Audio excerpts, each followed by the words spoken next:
নমস্কার, ওঙ্কার বাংলা আপনাদের সকলকে স্বাগত। এই মুহূর্তে আপনারা দেখছেন ওঙ্কার বাংলা, আপনাদের সাথে রয়েছে আমি অপরূপা। চোখ রাখবো বিস্তারিত খবরের দিকে। ভরতপুরে ধারালো অস্ত্র দিয়ে এক তৃণমূল কর্মীকে কুপিয়ে খুন করল দুষ্কৃতীরা। মৃতের নাম ষষ্ঠী ঘোষ, বয়স 55 বছর। তার বাড়ি ভরতপুর থানার আলুগ্রাম পঞ্চায়েত এলাকার সেহেলাই গ্রামে। বুধবার আনুমানিক রাত্রি 8টা নাগাদ সুনিয়া গ্রামের কাছে কুয়ে নদীর বাঁধের ধার থেকে তার রক্তাক্ত দেহ উদ্ধার করে পুলিশ। এই ঘটনায় ব্যাপক চাঞ্চল্য ছড়িয়েছে এলাকায়।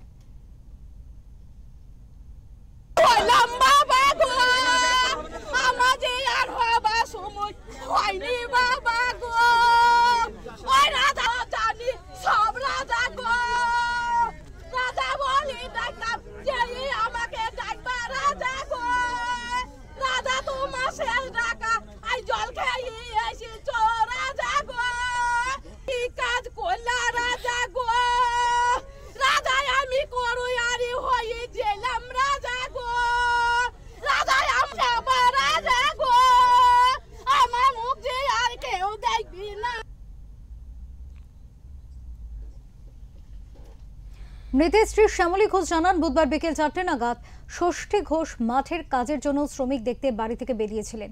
এরপর রাত্রে 8টা নাগাদ তাদের কাছে খবর আসে যে বাড়ি থেকে প্রায় 300 মিটার দূরে কুয়ে নদীর বাঁধের ধারে তার মৃতদেহ পড়ে আছে। স্থানীয়রা দ্রুত পুলিশে খবর দিলে ভরতপুর থানার পুলিশ ঘটনাস্থলে পৌঁছে দেহ উদ্ধার করে কান্দি মহকুমা হাসপাতালে ময়না তদন্তের জন্য পাঠায়।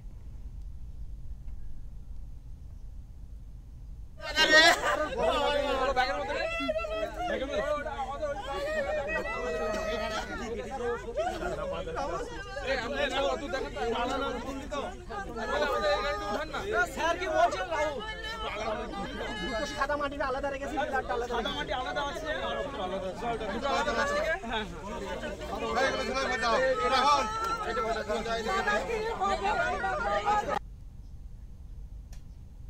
স্থানীয় সূত্রে জানা গিয়েছে, ষষ্ঠী ঘোষ এলাকায় একজন সক্রিয় তৃণমূল কর্মী হিসেবে পরিচিত ছিলেন। যদিও এই খুনের পিছনের প্রকৃত কারণ এখনো স্পষ্ট নয়। ভরতপুর থানার পুলিশ ঘটনার তদন্ত শুরু করেছে, তবে ওই ঘটনায় দুজনকে আটক করেছে পুলিশ।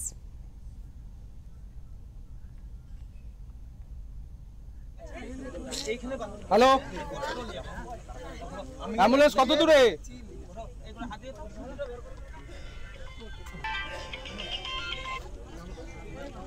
ওটা ওটা গাড়িতে ওটা।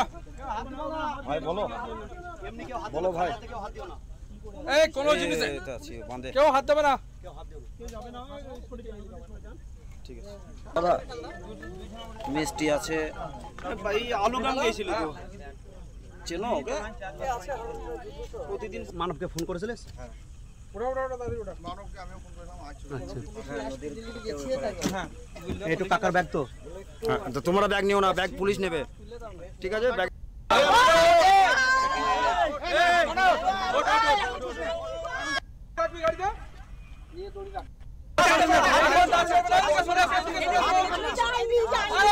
গ্লাড আছে, গ্লাড আছে, এদিকে গ্লাড আছে।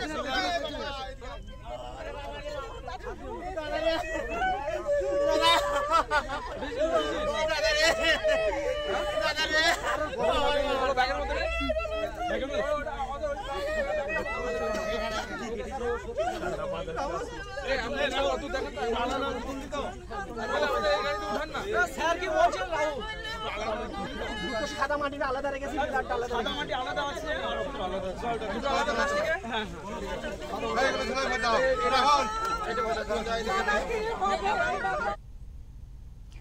এই মুহূর্তে আমাদের সাথে রয়েছেন আমাদের প্রতিনিধি তাপস ঘোষ। মুর্শিদাবাদ থেকে কথা বলবো তাপসের সাথে, জানার চেষ্টা করব তাপস ঠিক কি ঘটেছিল। জেলায় জেলায় এই ধরনের তৃণমূল কর্মী খুনের ঘটনা বারবার করে খবরের শিরোনামে উঠে আসছে, এবার আবারও একটি ঘটনা ভরতপুরে। দেখো অপরূপা, গত বিধানসভা নির্বাচনের পর থেকে ভরতপুরে তৃণমূলের দুই গোষ্ঠী, একদিকে হচ্ছে বিধায়ক এবং অপরদিকে হচ্ছে তৃণমূলের ব্লক সভাপতি। এই দুজনের গোষ্ঠী কোন্দলে ভরতপুর দীর্ঘদিন ধরেই উত্তেজনায় টকবক করে ফুটছে, এমনটাই বলা যায়। আমাদের কাছে যেটুকু খবর,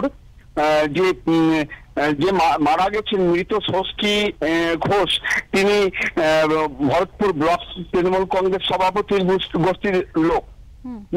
গত রাত্রে বিকালে তিনি বাড়ি থেকে বেরিয়েছিলেন, ওনার স্ত্রী পরিবার সূত্রে যেটা আমরা জানতে পেরেছি।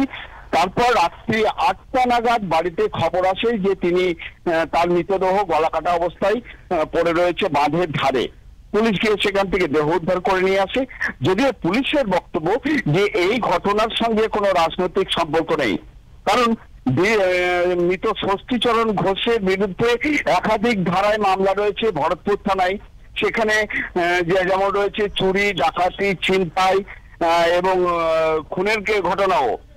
এবং তিনি এখন রোজ তাকে ভরতপুর থানায় হাজিরাও দিতে হতো। কিন্তু তৃণমূল সূত্রে এবং স্থানীয় সূত্রে যেটা জানতে পারছে, এটা পুরোটাই হচ্ছে রাজনৈতিক খুন এবং রাজনৈতিক ভাবেই তাকে তার মৃত্যু হয়েছে।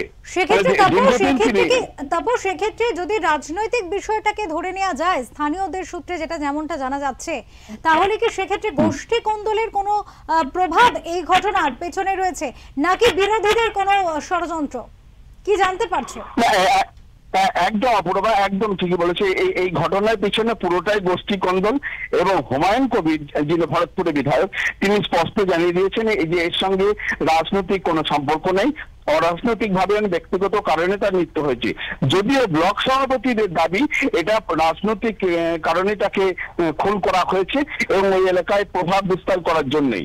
অপরূপা, অনেক ধন্যবাদ তাপস তোমাকে। আমাদের সাথে ছিলেন মুর্শিদাবাদ থেকে আমাদের প্রতিনিধি তাপস ঘোষ।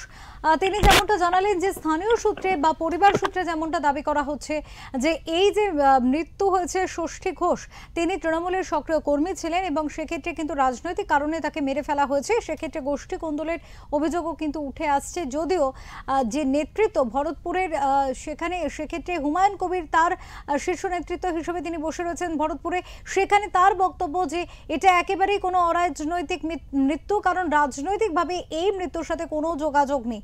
এখন যদিও এই দোটানার মধ্যে আসল ঘটনা কি সেই তদন্তে নেমেছে পুলিশ।